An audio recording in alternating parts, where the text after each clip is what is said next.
Tema de hoy es influenza. Se lanzó oficialmente la campaña de vacunación que finalizará el 31 de diciembre. Se están administrando de forma gratuita en los centros y hospitales de la Secretaría de Salud, en los hospitales del ISSSTE y los centros de salud del IMSS, kioscos de salud que van a estar montando a lo largo de toda la ciudad. Si ustedes quieren vacunarse, pueden acceder a la instancia más cercana, hablando a Locatel para ver dónde está. Esto es gratuito, dándole prioridad a los grupos más vulnerables. La población infantil a partir de los 6 meses, las embarazadas, personal de salud y los adultos mayores de 60 años. La influenza es otro nombre para gripe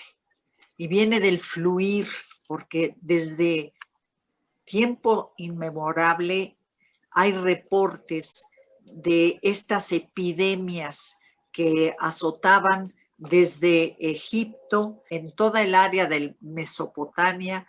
Empieza a reportarse cómo se pasan los virus de los animales a los hombres.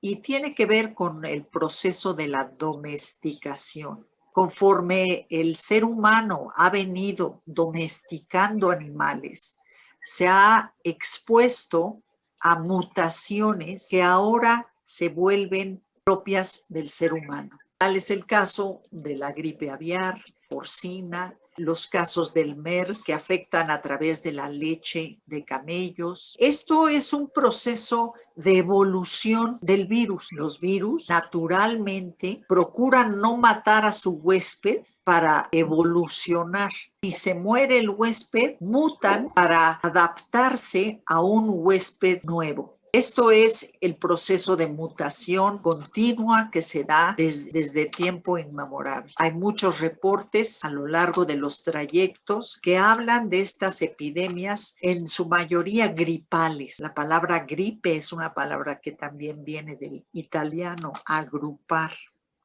Y Cristóbal Colón lo describe cuando subió ovejas infectadas e infectaron a sus marineros. Históricamente la gripe rusa, la gripe española, que es tenemos memoria por la cantidad de gente que mató en épocas de la Primera Guerra Mundial, la gripe asiática, la gripe de Hong Kong. Y de aquí es un poco enfatizar la importancia que tiene vacunar. ¿Cuál es la diferencia entre la influenza y el COVID? En realidad son muy similares. Ambas son enfermedades agudas, respiratorias, que se presentan con fiebre, excesos de tos, afectando el sistema respiratorio superior, complicándose con infecciones que comprometen al aparato respiratorio inferior. Hay algunas variantes. La influenza tiene un periodo de incubación más corto.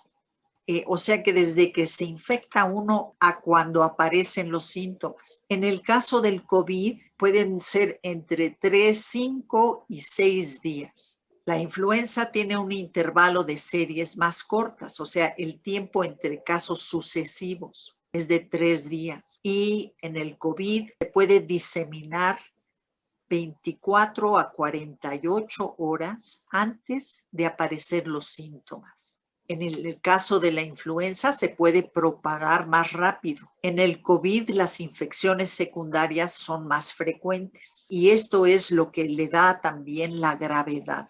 Los niños son importantes impulsores de la transmisión de la influenza y en el COVID es al revés, los adultos infectan a los niños, que se ven menos afectados que los adultos, aunque empezamos a ver diferente sintomatología en el caso del COVID en niños. Las personas con mayor riesgo de contraer la influenza son los niños, las mujeres embarazadas, los ancianos, las personas con afecciones crónicas subyacentes o inmunodeprimidas, que en realidad es parecido al COVID, pero tiene diferentes manifestaciones. El 80% son leves o asintomáticas, el 15% son graves y ya el 5% requiere de apoyo en terapia intensiva. En el caso de la influenza estacional, la mortalidad es debajo del 0.1%, mientras que la mortalidad del COVID es más alta, es entre el 3 y el 4%. Sí existen antivirales y vacunas para la influenza.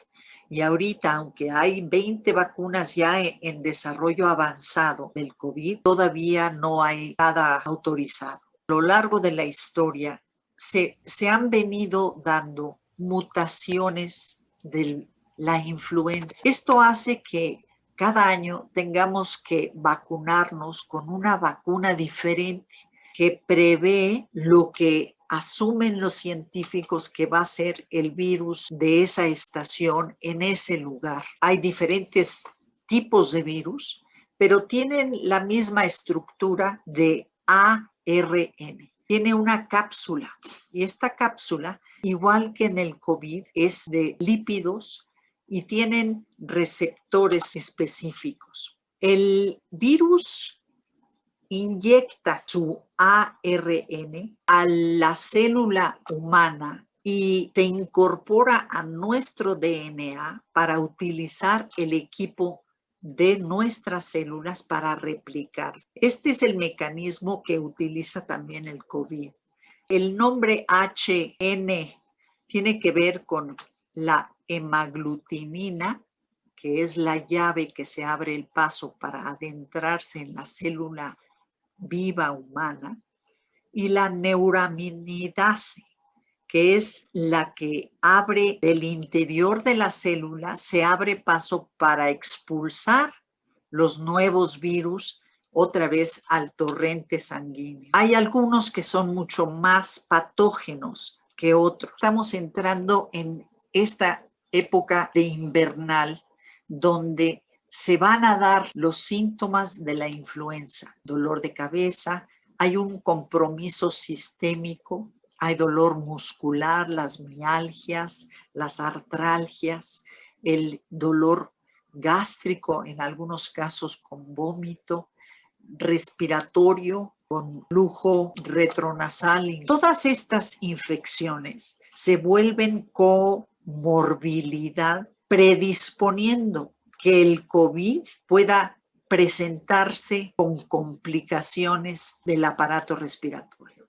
Esa es la alerta para vacunarse. Se ve también los trastornos cerebrales, que son una respuesta inflamatoria también al virus. Los mayores de 60 años deben vacunarse. Tenemos diferentes tipos de virus de la influenza A. Normalmente los que afectan al ser humano son el A y el B.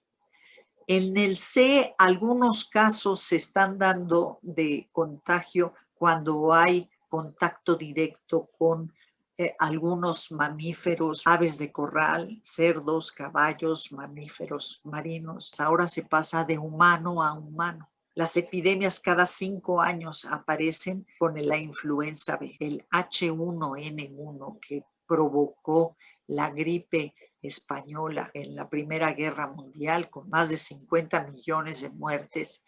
H2N2, que es la gripe asiática, la de Hong Kong, que en 1968 alertó al mundo de que estas mutaciones podían acabar con una gran parte de la población humana si no se podía contener. El aviso que se hizo desde entonces del riesgo pandémico de una mutación que fuera de transmisión aérea, como el caso del COVID. Tenemos otros que son menos frecuentes. El riesgo es que sigan mutando. El COVID, por ejemplo, es un tipo de coronavirus que es lejano, familiar de la influenza. Ya son mutaciones más específicas Pero este coronavirus sí surge de los murciélagos, se pasa a las aves, se pasa a los gatos, donde hay contacto directo con estos animales que son portadores. El tipo B aparece periódicamente, no es tan frecuente, pero es más letal. Es uno de los virus que contiene la vacuna. El tipo C casi no se utiliza y el D, que también existe, todavía no evoluciona para afectar al ser humano. Las vacunas existen en presentaciones trivalentes que refuerzan la inmunidad en mayores de 65 años y tienen 2 virus de influenza A, 1 del B, y el tetravalente, que tiene 2 de la influenza A y 2 de la influenza B. Sabemos que la protección inicia 2 semanas después de la vacunación, es cuando ya empieza a generarse la respuesta inmunológica, que se elaboran con virus atenuados, virus inactivados o recombinados.